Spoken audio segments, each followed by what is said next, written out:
Hi, I'm Bert Oliver, and welcome to Bowie News and Views. And John Rouse, good to see you back again. Well, thank you. Thank you very much. It's always a pleasure. It's the major part of my week, Bert. Mine too, John. I look forward to it. Well, we don't do anything else. Well, what you do? Occasionally I do. But the important thing is that I always have to get the other side of the view or news from you. I don't read the newspaper to get your views and news sure anymore. Don't. So I have to meet you once a week and get some ideas. That's right. So see what the left-wing fringe is up to, huh? Yeah, and I thought at least during this program I could keep an eye on you, not doing any damage. Because I do the same reason I find out what the right-wingers are up to with you. That's good. That's good. So tell us what's up this week, John. Well, this eternal campaign. I want to ask you something. I think I told you earlier. I'm very old-fashioned in a way. I like people running for political office to at least ask me to consider voting for them. Mm-hmm. You know, either by mail or by sending a brochure. Right to this point, and this is the primary is 2 weeks away. Mm-hmm. I have received 2 mailings. Oh. One was from City Hall, mm-hmm. with the City Council announcing their endorsement of Geraldine, which I don't really consider a political mail-in. The only other thing I have seen mm-hmm. is from Shakur Ahmed, who's running for delegate from District 23A. Mm-hmm. I have received nothing from any other candidate. And I live in the heart of the city. Right. And I have not seen anyone knocking on doors. I haven't, and I'm certainly home most of the time. Well, what's your experience?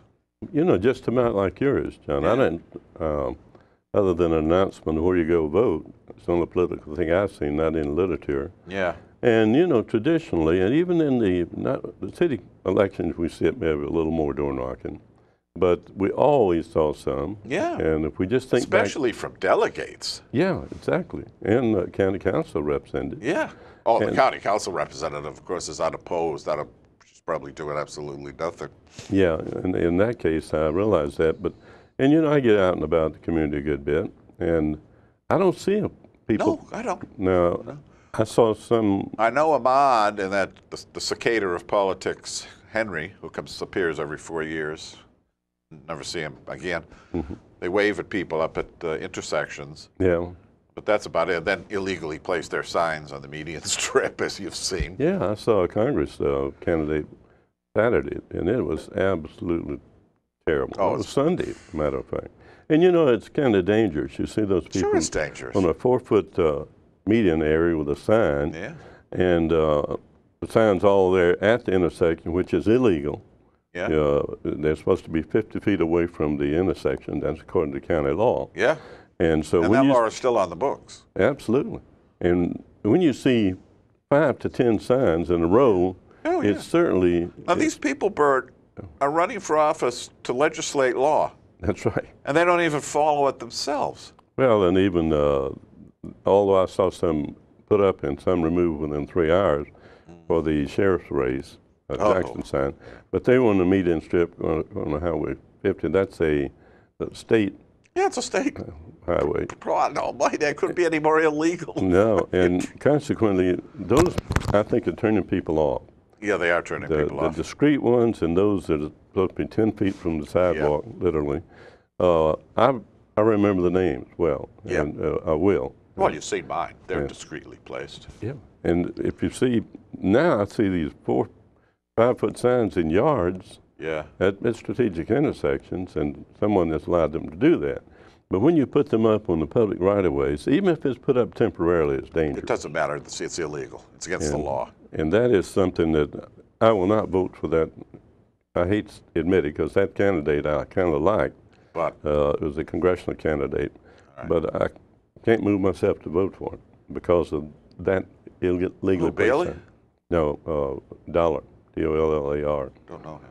He's running against Steny Hoyer? Yes.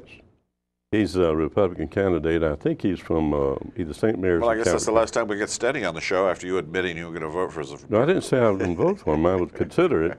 And when I saw that twice, I've been up in Marlboro and there, and when I was traveling in southern Maryland, I read a story that he had written in a Calvert County weekly paper, and it was a good presentation of his background. Well, who's this Bailey guy? Bailey Collins, Collins Bailey. Collins Bailey. Is that how he is? Yeah. Yeah, something like that. I understand he's sort of a low key. I've never met him. I haven't met him. I've seen a couple of his signs around town, but anybody with two last names is a little confusing. Well, he's got some good points when he attaches some things like whatever his position is on a particular thing, education, whatever. But anyway, someone attended a meeting in Calvert County that he was attending, and they were not impressed. Yeah. So, but I've never met him, as I said. I don't see much other than that, those signs. But this guy, Dollar, he's an ex-military guy. I think he was a major in the military. But anyway, they're really out there. They're really making a lot of attention, but those things turn people off when you're on the median ships with handheld and stake signs. He doesn't know how many votes he lost when he came parading through our Memorial Day event with his flotilla of flunkies and trucks and.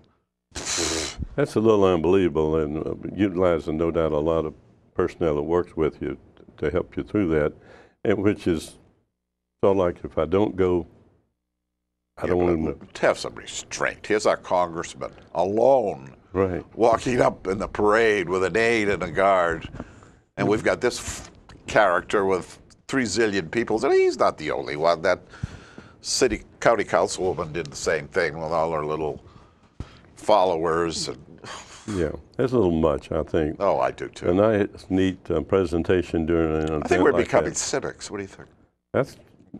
I think you're making me one. That's my accomplishment in life, then. You've come a long way, John. You know, the other side of this personal door knocking. Yeah.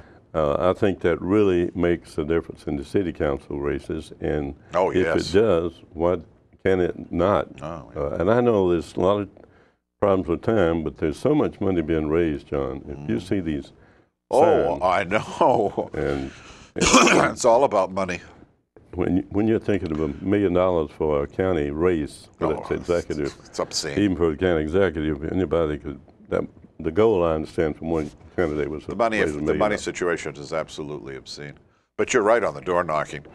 You remember the late Bill Elshire, city councilman. He probably would have been city councilman for life had he lived. That's what he did. Yep. I swear that man knocked on every single door within the city. Was he a district or at large? I can't even remember. First a district, and then at large, 2 terms at large. Well, that was his secret, boy, and when he did it. You know, you're absolutely right, and you got to respect what he did, because I've talked to people in the Meadowbrook section. He lived in Point Ridge area, I think. But there was a time you had to actually run city for a district job. City council. Oh, yeah. He was the one that would. And I know, I've been through some of that, and I know what door knocking is and what value it is for you. And often, when I was in Meadowbrook there, knocked on the door and they said, "Oh, Alishire was here," and he won them over because it's an at-large vote, but a district seat. But you're absolutely right, he did, and he may not have been the most, probably the one you remember most on the city council as for certain things, but you can certainly say he made the effort. And all candidates did. I remember. Not all. Well, almost. Almost all. I remember Conroy running for state senate. Oh, gee. Oh, I remember those races. I remember him running for Congress, too. Yeah, and I have seen him climb the hills, and this man was a member of DAV, Disabled American Veterans. Well, he only had one. He had a prosthetic device. Yeah. And I was absolutely inspired by him, and he got my vote. Oh, he worked his feet off. Yeah. Whew. He was also good, as was Leo Green Sr. He really was a good state senator. Yeah, I think we've had some good people have told me, that if they had a particularly memorable meal, they would have got a letter of congratulations the next day from Leo. That's right. I hope people don't forget that his son, Leo Jr., Leo E. Green Jr., who is a judge, is running for election to that judgeship. I think it's a humongous term. Yeah. But he is a very, very good judge. I'm sure he is. And he's not one of these politically obtuse fools that, you know, just pushes himself on people. And I just hope they remember that. He's a Bowie guy. He's right here in Bowie. And he's a good judge, and we sure as heck can use them. This will be the lifetime appointment. I think it's 16 years or something. Yeah, yeah. He's a pretty young guy. I think he's only in his late 40s. Yeah, I believe so. I'm not positive there. But you know, John, I want to touch on something that we just happened to review. This was 1977. Yeah, I an annual charity ball. And we've talked about a lot of, I'm going to change the subject for a minute. We talk about a lot of organizations. Can you zoom in on that, Jim? Jim? Tom?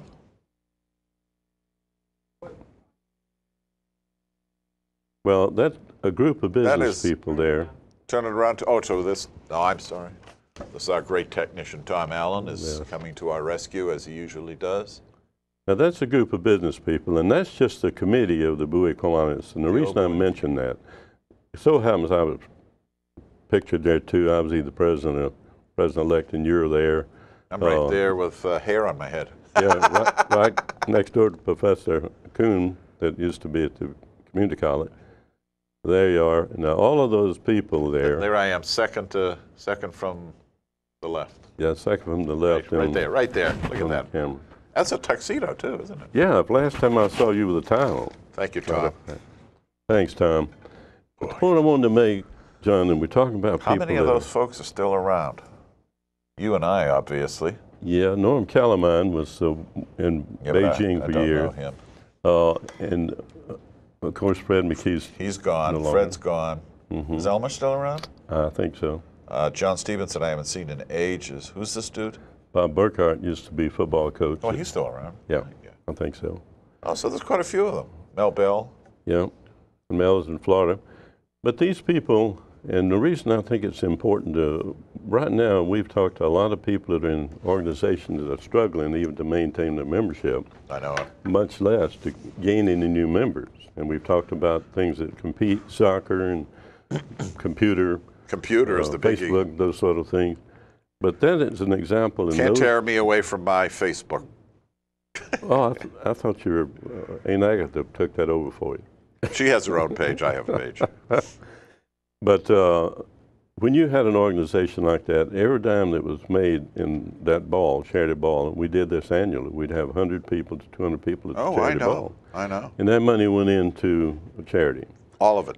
Every bloody penny of it. Now, these people have these fundraisers allegedly for charity, and then you find out 50% of it goes to them for quote-unquote administrative fees and blah, blah, blah, including politicians. Yeah, and that's two things wrong. Number one, the administrators generally have figurehead. Yep. And some of them, and they have big salaries, but they're the people that they go to the dinners and around as the face of the organization. Yeah. So it's not like a paid manager, but you're right. It's, I'm always right, Bert. You know that. Well, occasionally I might agree with you, but that's the difference. If organizations are having, if the Elks are having, I'm sure, difficulty with. Are they still around?